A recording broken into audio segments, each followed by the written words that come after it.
How's up, y'all? It's popping this D. About to react to this video by Street Gossip. This is Florida rap lyrics that really happened. I did Louisiana rap lyrics that really happened. That was a ratchet mess and unfortunate to watch, but interesting. So we're gonna see the Florida version. I don't know any Florida rappers at all. I don't listen to these people. Kodak. I feel like he's from Florida. He gives me Florida vibes. I could be wrong, but he definitely gives me Florida vibes. Yeah, let's see what's going on in this video. Let's watch. Others of the victims are speaking out, saying the videos and lyrics have gone too far, giving specific details about the horrific crimes. Here's some Florida rappers that rap about real life situations. First, we have Pompano Beach native Kodak Black. In one of his most recent songs, I Wish, he speaks on his former friends. I be fucking knowing. I don't know shit about Kodak. If y'all watch me at all, you should know that Kodak, he's not my type of rapper that I would be interested in even listening to. I have heard a few songs by him that are decent, but for the most part, I don't keep up with him. I don't listen to him like that. His voice is kind of annoying. But I just fucking knew. I just knew. How did I know that? I just be knowing. Anyway. Come on, bro.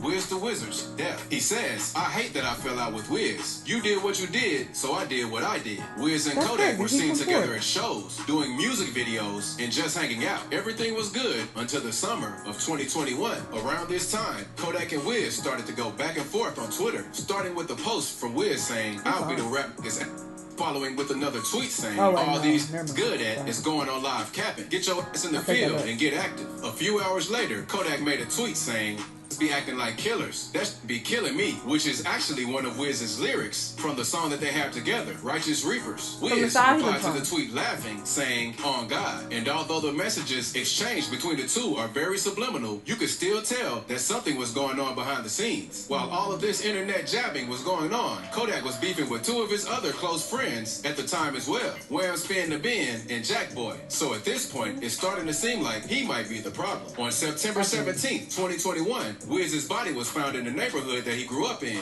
Hollandale Beach, Florida. According to investigators, foul play was involved in his murder, so it's hard to tell if it happened there or if his body was brought there afterwards. And I'm not saying Kodak had anything to do with Wiz's death. He just happened to say something about it in this song. Next, we have Wham Spin the Bam. In Wham's song, Paying for Killings, he said that Kodak gave me 30.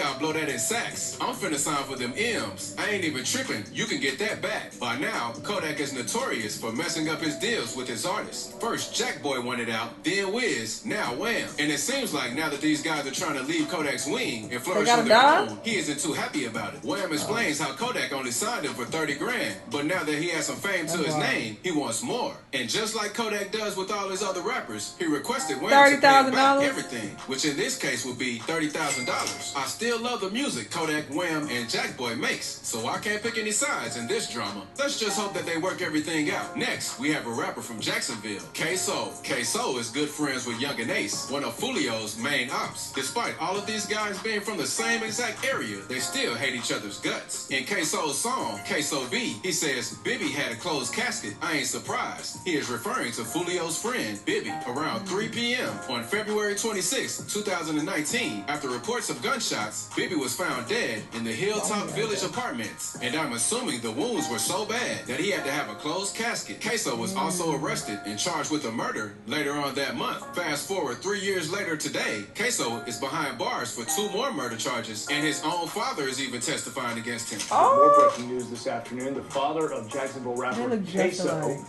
will testify against his own son in a very high-profile murder trial. This next Florida rapper is from Jacksonville, Florida as well. Fulio. Fulio has built his fame off insanely disrespectful diss records. One being his song, List of Dead Ops. I mean, the title really tells you everything you need to know. In this song, Fulio disses many of his deceased enemies. But the one that stood out really hard to me is when he said, 5 got hit in the head. He tried to swim at the pool. In this particular line, Fulio is referring to to James Thomas, more known around the hood as JT or 5. James was chilling alongside the local community pool when he was slid on by the ops. It was even rumored that the dispute started on Facebook, eventually escalated to shootings, and ended with payback. It's all really a snowball effect in the streets. Some people get into an argument, someone gets shot, the person who gets shot wants payback, and it just turns into a never-ending war. But if you thought he was wild for this, it gets even worse. Another real-life situation Fulio described in this song is when he said Corbin got kidnapped, how the grown man go missing. Corbin Odell Johnson was out looking for jobs with the help of his father. Eventually, his father dropped him off at the Amazon warehouse where he'd never see his son again. The next morning, Corbin's father was trying to contact Corbin, but he couldn't get an answer. After 48 hours passed, his father filed a missing persons report. It wasn't until an entire year later, Corbin's bones were found in a forest 12 miles from his home. It's reported that his murder was retaliation for when his friends, Will Go Crazy, Act a Fool, and Leaky stole some drugs from the ops. The ops in question are Haitian OGs and Ken Knight members. After Will refused to pay back their debts, Corbin took it into his own hands to try and squash the beef. But when Corbin tried to pay them back, they forced him into the car and killed him at an undisclosed location before taking him into the woods. They even bagged him up and covered him in tarp. So these guys were clearly experienced in what they do. Fulio continued to diss a lot of ops in this song, and this would be a 30-minute video if I went over all of them. Just know that he gets really disrespectful. This next rapper makes catchy diss tracks, kind of like Fulio, so I'm assuming this is a pretty big trend going on in Florida right now. Spin a Benz. In his song, I Don't Smoke Kendra, he says, Kendra got smoked by the police. I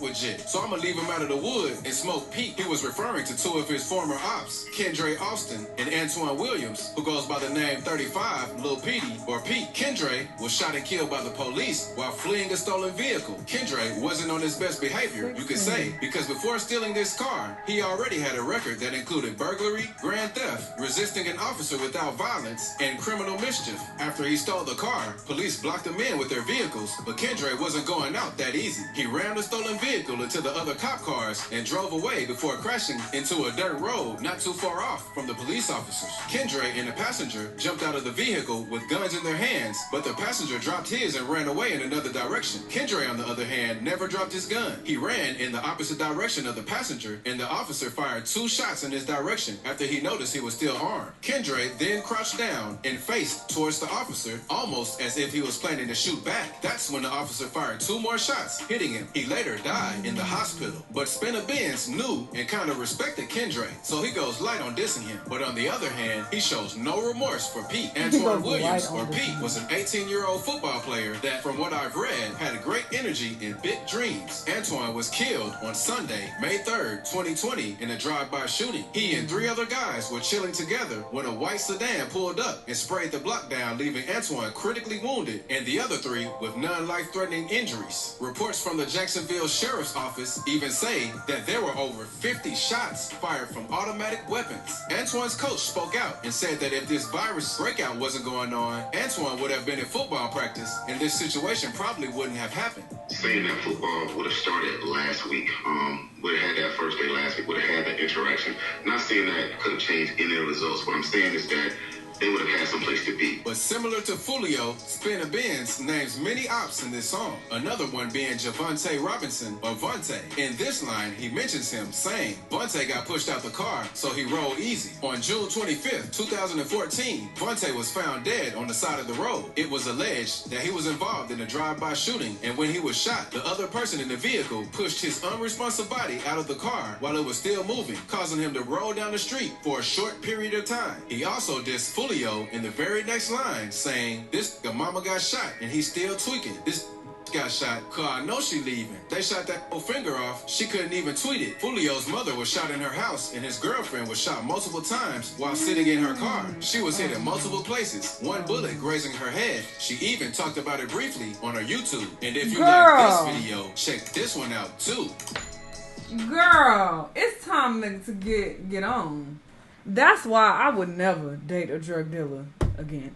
Because if niggas is after them, then you're a target too. They don't give a fuck about you. You getting shot too. I did date a drug dealer when I was like 16. I was a stupid teenager. Didn't know what the fuck I was doing. But shortly into that relationship, I was like, this doesn't feel very safe. I'm scared. So that didn't last long. And ironically enough, years later, maybe like 5 years later, he died in a different state. I don't know if he was trying to get away from people or if he just moved there and some shit was popping off there or whatever the case, but he definitely died. I saw people from my high school like sharing the article like RIP. I was like, RIP, but So yeah, no, this is not appealing. This life is not appealing at all. I don't know why people are so attracted to it and like want to be in this life. This is wild. Like, why would y'all want this? I don't understand. Anyway, y'all let me know what y'all thought, though. Let me know what other videos you want to watch, and I'll see y'all on the next one. Bye!